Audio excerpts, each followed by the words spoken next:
緊急で動画を回しております。やったー。はい、こんにちは。小豆島漁師天湯です。いよいよ秋漁解禁ということで、今年も秋漁に行きたいと思います。それじゃあ行きましょう。レッツゴー。その前に、実はですね、僕小豆島の一大企業角屋さんと、コラボ商品出したんですけれども、その角屋さんからですね、東京のとあるお店に呼ばれたので、今から行きたいと思います。チャット東京行ってチャット帰ってきます。じゃあ行きましょう。じゃあいつも通りまずは離島脱出です。もちろん栄養も買いました。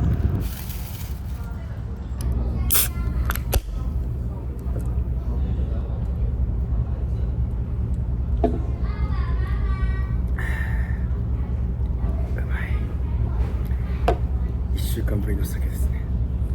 もう酔ってきた。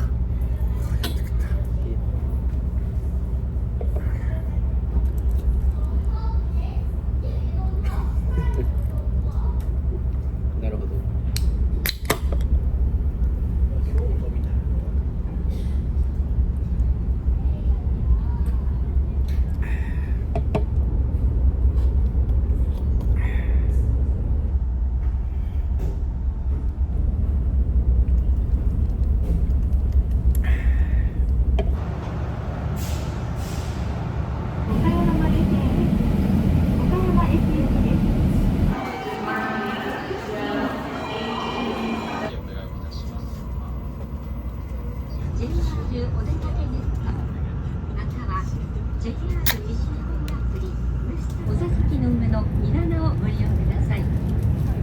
ご利用の際は、新名古屋乗務員または駅係員までお知らせください。また、車内で緊急事態が発生した場合は、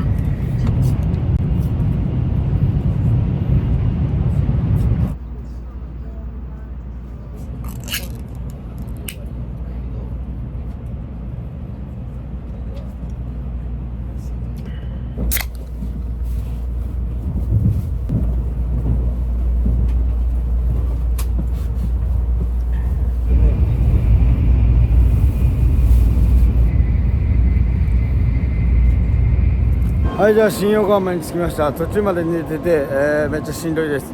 帰りたいです。さよなら、バイバイ。あ、帽子忘れた。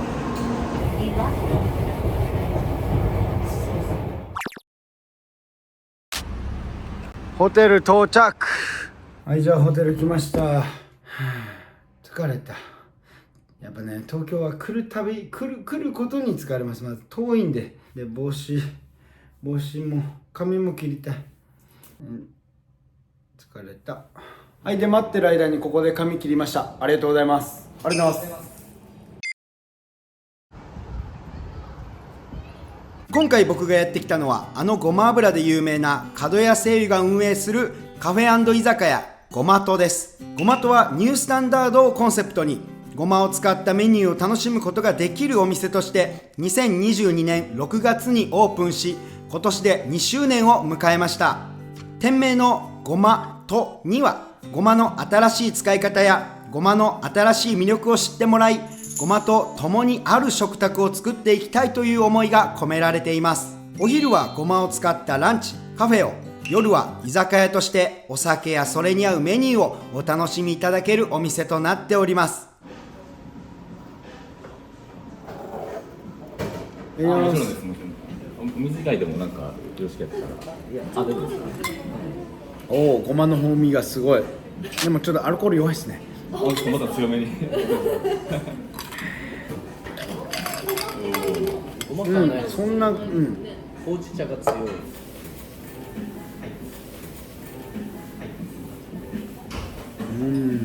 おいしい。濃厚だこれ。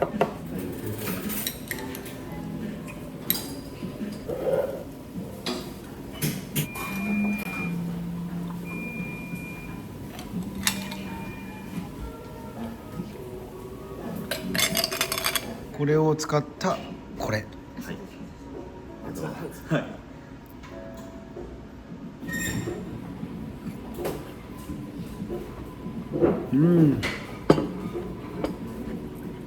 この身がいいね。もちろんごま油もでこれどれがかけたら美味しいんですか？これ多分そうこれがごまの実オイルで、これがごまの実オイルもちとかけるともともとかかってたんですか？もともとかかってはいるんですけど、ちょっと味薄いなと思ったんですよね。ナッツみたいな味で洋食に合うものなので。モニタリングとかも出たことありますよ。うわ風味がすごく増した。お湯がこしてもらったらお塩風味が出て美味しい。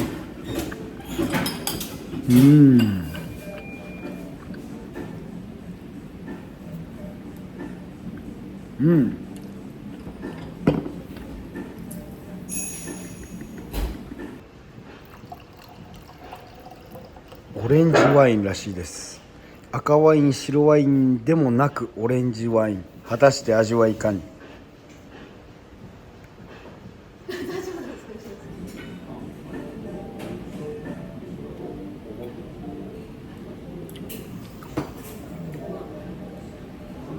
なんとなくオレンジって言われたらなんかオレンジみたいな。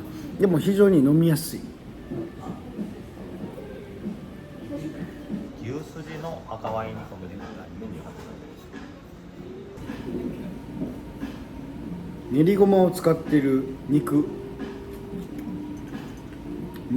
白髪ネギがいいですね。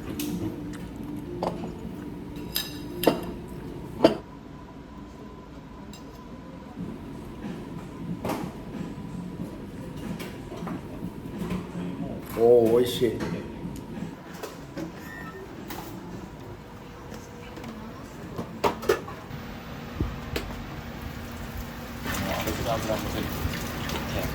油もごま油ですか？やば。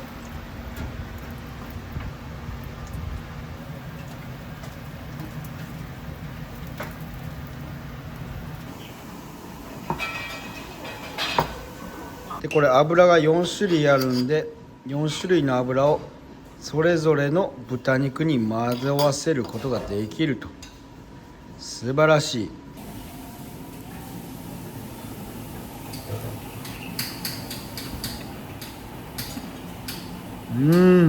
これはうまいね。この衣めっちゃうまい。とんかつとは違うサクサクでうまい。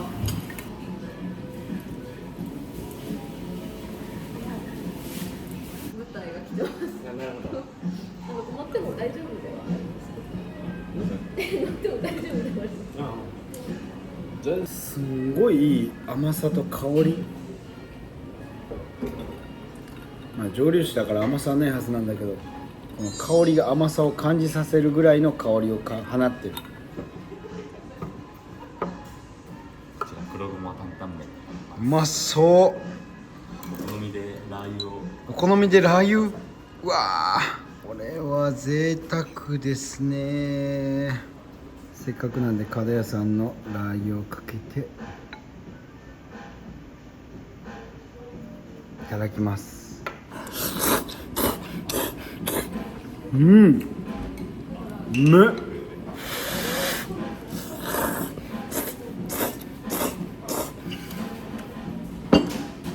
うわー、ごまの奥深い味わいがある。ちょっとわざとっぽかったかな。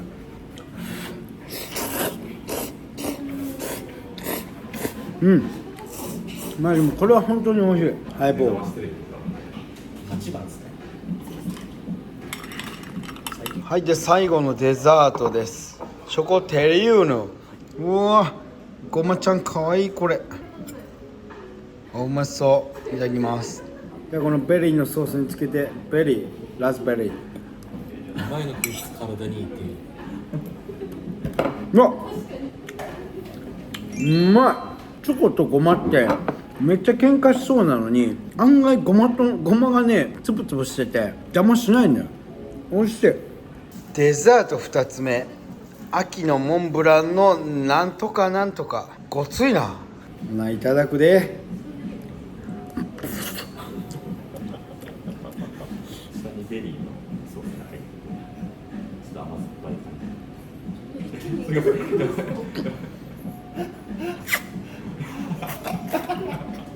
うまいな。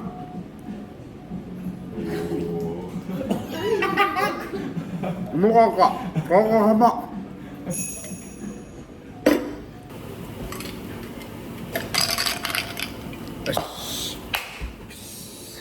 というわけでごまとさんありがとうございました。ごちそうさまです。皆さん本当にありがとうございました。どの料理もごまを感じられて美味しかったです。最後に浜優の動画を見たとご注文時に言ってくださった方限定にお好きな飲み物を1杯サービスいたします。いやー美味しかったです。ごちそうさまでした。はい、であの後ですねうちの編集の人とちょっと飲みに来ました。お願いします。いい動画お願いします。この声が枯れるくらいに君に好きと言えばよかった。幸せの田んぼよどこへお前はどこへ飛んでゆく。もう映ってないっす。はいチーズはいこっちパンみたいな匂いする。美味しそう。いいですか。めっちゃびっくりしました。チャンネル登録も全部してます。あずっと見てます。もう長いです僕本当に5年ぐらい見てますよ。帰ってコンビニ飯ですか？おは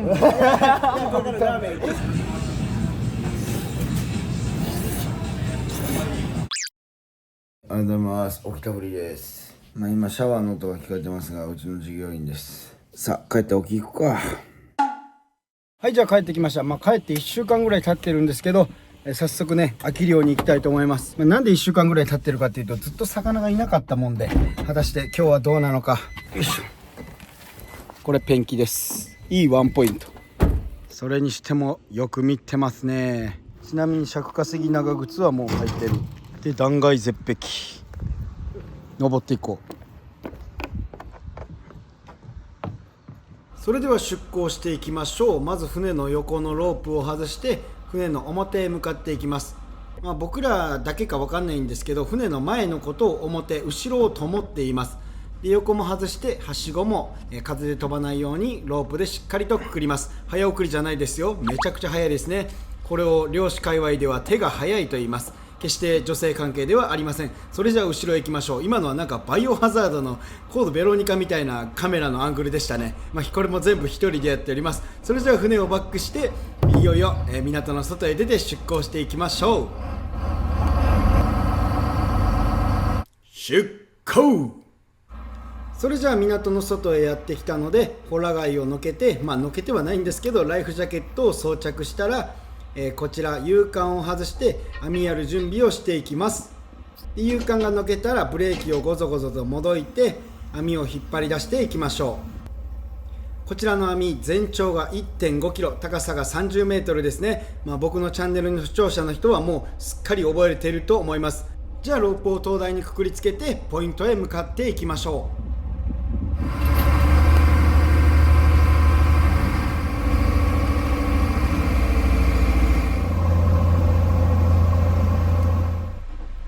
はい、というわけでポイントへ到着しました。船の角度を合わせて網を入れていきたいと思います。油圧のスイッチを入れてレバーを上げると下のすそくりがパタパタと回ります。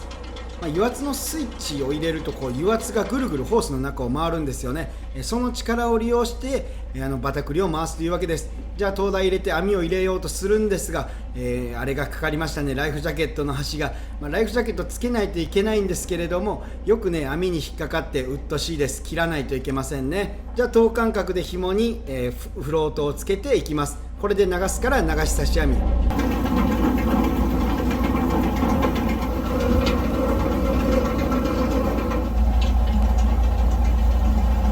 じゃあ網も残り少なくなってきました。最後に灯台を入れて網入れは終了です。はい、じゃあ無事に網くりが終了しました。で途中にですねちょっと船に切られそうに、船って大きな船なんですけど網を切られそうな事態になったんでカメラあんま回せなかったですけど、しばらく待ってから網を巻き上げたいと思います。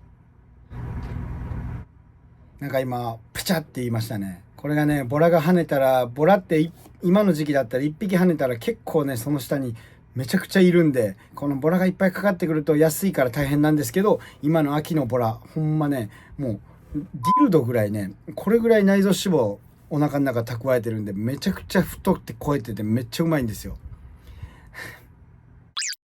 はい、じゃあそろそろ網くります。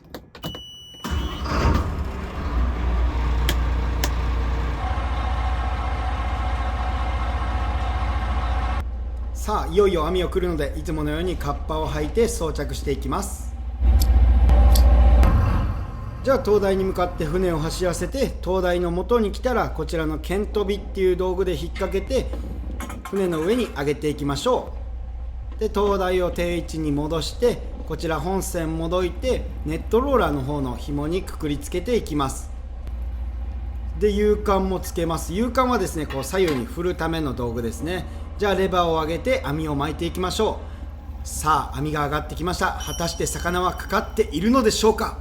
かかっていてくれないと困ります。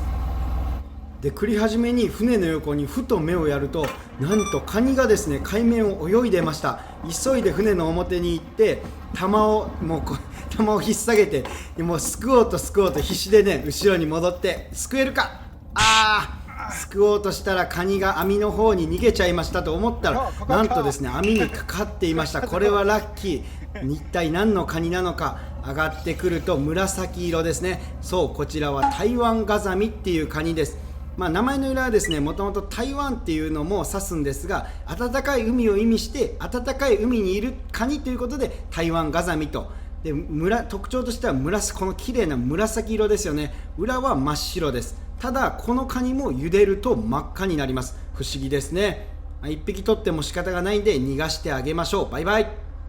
で魚が来ない間の網くりは基本的にこちらのフロートを上げてかけていくだけでございます。で前日も言ってたんですけど、前日はコチ、トビエイ、それからエソにヒラでアジゴ、スズキ、ボラ、足の生え始めたカニなどさまざまなお魚がかかってました。カニはトカゲみたいにね生えてくるんですよ。さあ今日はどうなのか。1匹目何やらお魚が来たようです。来ました。僕の動画ではおなじみていうかもう世間的におなじみのマダイですね。魚の王様、百魚の王とかも言われますが、冬は寒鯛、秋はもみじ鯛、今頃ですね。産卵期は魚島の鯛、産卵後の鯛は麦わら鯛などいろんな呼び方があります。噛んじゃいました。で次来るお魚は僕のチャンネルでもなかなか珍しいお魚です。これはねヒラソウダガツオっていうお魚で、瀬戸内海で結構取れるマジでカツオの仲間、僕のマナガツオじゃなくてほんまのカツオ系のカツオなんですよ。これ僕大好きで、もう炙りにしてもうまいんですが、漬けにしてお茶漬けにすると最高に美味しいです。でこの子の名前の由来は、カツオに似たるはカツオだそうだみたいなねダジャレ的な由来から来ております。血抜きをします。で次に姿を現したのがマゴチですね。夏のフグと呼ばれる魚とスズキです。ちなみにスズキは体表が銀色で光沢を放つ魚から魚の貴公子とも呼ばれております。みんなね魚いろんな名前があっていいですね。僕は何だろう、酒の浜湯といったところでしょうか。いいスズキを外して生かしていきます。で同じようにこっちも外して、生かすとこに生かしておきます。で次のお魚はヒラというお魚ですね。骨が多いのが特徴です。ただね地方名で岡山って呼ぶとこもあって、なんでかっていうと取れたら岡山に送られていたからですね。岡山県では割と馴染みのあるお魚です。ニシンの仲間なんですが、ニシン科の中で一番大きな魚ですね。で生かしてたやつが溜まってきたら、このように船の表の、池間の中に入れて戻ってきます。これをさいさいいかなくていいようにこういうカゴに1回生かしておくわけですね。でここで血抜きしておいた、ソウダガツオとかいろんなお魚は氷の中へ入れて水も入れてしっかりと冷やしていきます。次なんか網の上の方に魚が光って見えてるなと思ったら、近くからスズキがやってきました。めちゃくちゃいいスズキだったので、とりあえず iPhone で撮ってみることに。 GoPro と見比べてみましょう。 iPhone15 やっぱ綺麗ですよね。ずっとね iPhone で撮影はしたいんですけど、海の上海水も飛びまくってるし、口とかにね iPhone 装着できないんですよね。だから仕方なく GoPro も使用しております。でスズキは口持ってこうパタパタって動いたら、元気だったら行きそうなんで、あのように活かします。でこんな感じでね iPhone をあそこに固定して急いでこうスイッチを押して GoPro 下に下げて、こんな感じで撮ったりもしてます。これがね海の撮影の大変なとこですよね。そんな苦労もあって撮れるのがこういうスズキのいい映像とか、そんな感じです。でさっき網の上の方にかかっていたヒラを外しました。さあ次は何が来るでしょうか。受けを外して網を真剣に見ていきます。おっと、ここで何か来た。またしてもスズキですね。そろそろ別のお魚が来てほしいところではありますが、いいスズキです。木のスズキは相場もよく超えてます。なんやかんやあってスズキもだいぶ溜まってきました。殺してしまわないように池間の前に持っていきましょう。池間の前というか池間の中で見てください。これ牡蠣で怪我した傷なんですけど、どうですか。腕に毛があったらかっこよくないですか。そのためだけにね、わざと半袖でして怪我を増やしている31歳漁師浜湯です。でその後はソウダガツオがパラパラと来てですね、このスズキが取れるとこでソウダガツオ取れたこと、僕人生で本当初めてなんですよね、この十何年の漁師生活で。ただこれ大好きだからすごい嬉しかったです。売っても安いんですよね。だからよくおかずにしてますね。で次来たのがサゴシ。本当はあんま取りたくないんですよね、小さいうちから。で見てください、小さいのにこの歯、馬光魚と呼ばれるだけはあります。サムネ撮影中です。でなんでそんなにソウダガツオとか取れるんかなって思って海の中見てみると、イワシみたいなのがすごい回遊してるんですよね。こういうのを追っかけてきたんでしょうか。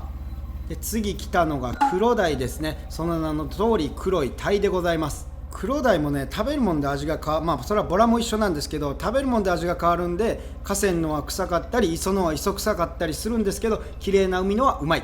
ここでついに大本命がやってきました。緊急で動画を回しております。やったー、いいもんが来たぜ。嬉しい。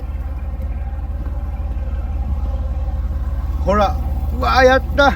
うわー、いい秋鰆じゃないかこれは。うわー、嬉しい。なかなかいいんじゃない。こっちも来た。こっちもこっちが来た。あっちは秋鰆嬉しくて変なテンションだ。じゃあ秋鰆を外して、よっしゃ。重たい。これこっち重たい。あまりに素晴らしい秋鰆、皆さんとくと目に焼き付けてください。僕はこれをすごく自慢したいと思います。この間ね、答志島でトロサワラ取材に行かせてもらったんですけど、それにも負けないぐらいの立派なサワラでした。でなんでこんな素晴らしいものを養殖しないのかというと、この子ね、子供の頃共食いが激しくて養殖できないんですよね。ただうまい。ありがとう秋鰆。さあこの調子で波に乗れるかと思ったのですが、こっから来るのはヒラ、そしてまたヒラとヒラばかり。これからもどうぞよろしくね。こんな私永久保証の若さから。お、またカニだ。お、ほら。お、網かかれ。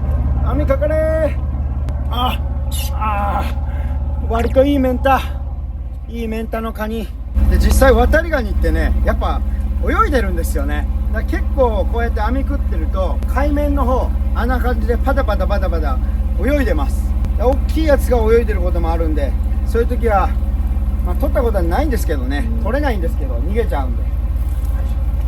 ここで新顔、石持ち高級魚です。こっちは安いけど、こっちはグチって言います。生きてたらね、グーグー鳴くんですけどね。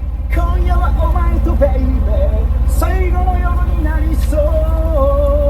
言葉が不器用すぎて。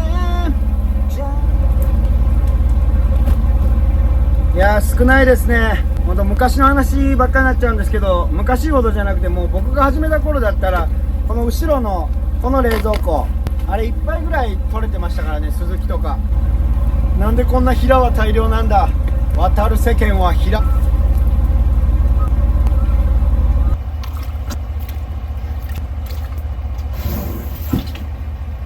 ここで久しぶりに珍しいお魚来ました。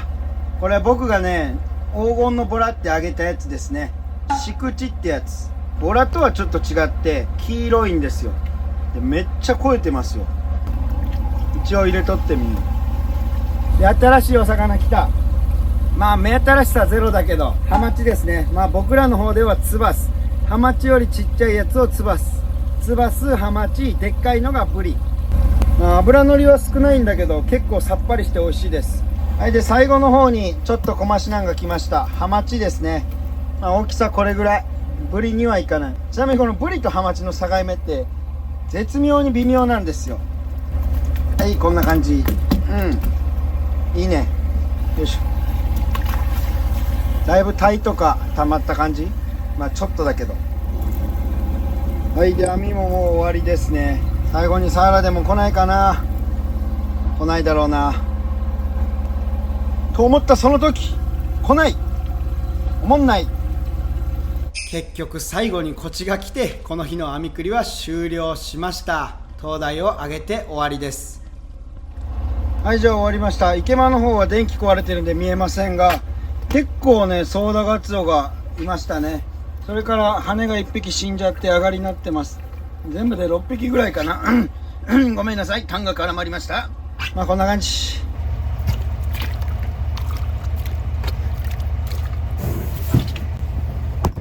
まあ量は少なかったですけど、いろいろ取れて楽しかったかなと思います。帰ります。じゃあ帰ってきたんで晩酌のソーダガツオします。小声なのは釣り人の人がいるから恥ずかしいからです。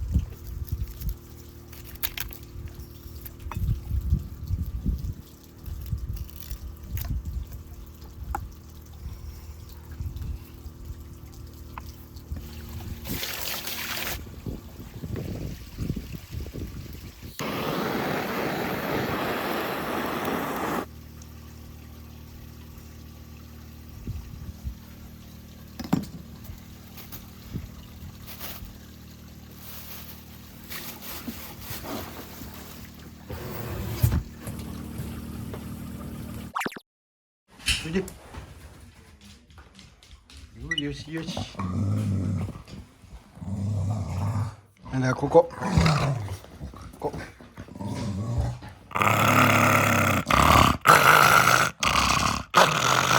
じゃあ帰ってきました。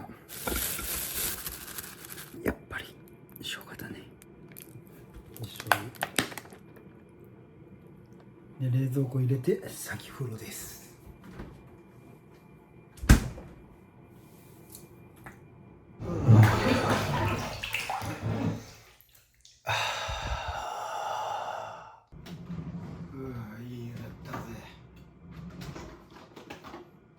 君に決めた。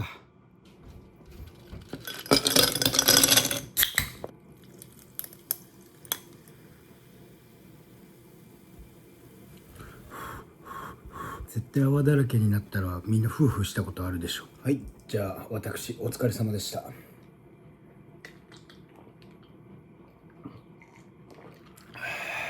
最高で、今日の晩酌はさっきのソーダガツオに自分とこの牡蠣で作った牡蠣飯ですね。これがうまいのよ。じゃあ早速ソーダガツオ、これめちゃくちゃうまそう。いただきます。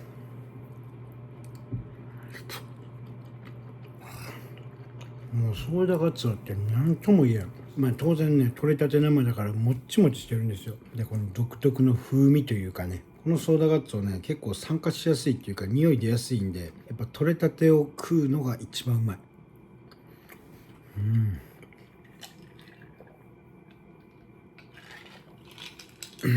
秋漁ということで魚は減ってますけれども、例年に比べてね減ってるけどサーラも取れたし、まあ今日はいっかと。10月の初め頃だったらねもうちょっと取れてるんですけど、今10月の結構後半の方でなんか減ってきましたね。まあそんなことはさておき、晩酌を楽しみたいと思います。で明日は夜フグが動く特番の軍部ですが、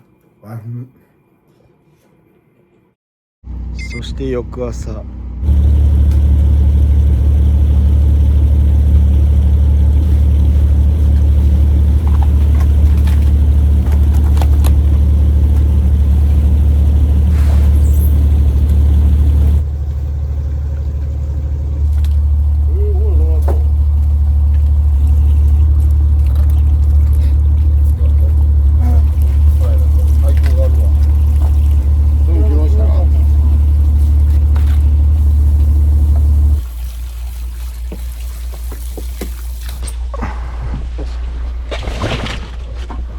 れらのお魚はとあるホテルへ持っていきます。うまそうなサワラ食いてー。だが仕方ない。はい、それじゃあ魚持っていったんで、次はですね、ちょっと仕事の関係で船に迎え行かないといけないので迎え行きます。で、何の仕事かっていうと、牡蠣養殖の生食の施設を僕作ろうと思ってて、それの、施設をこう作るためのなんか代理店さんっていうかね、生食の設備のための工事の人っていうか設備の人が来てくれるんですよ。香川県ってもともと牡蠣の生食がなくて、検査とか施設の基準がめっちゃ厳しいんですよね。愚痴こぼしてもどうせやらんといかんので仕方ないんですけど、検査料も結構な金額がするんで、検査ですね。仕方ない。はい、じゃあなんやかんやあって終わりました。いや今日はちょっと朝からね、いろいろ細かいこと含めバタバタしてたんでかなり疲れましたけど、今日も頑張ってお聞きたいと思います。で、魚なんですけど市場の相場は結構良かったので、金額的には3万5千円ぐらいあの量で3万5千円ぐらいあったんで、上等かなと思います。秋漁、次はですね萩とかも行きたいと思いますので、皆さんお楽しみにお待ちください。それでは本日もご視聴ありがとうございました。またお会いしましょう。See you next time. バイバイ。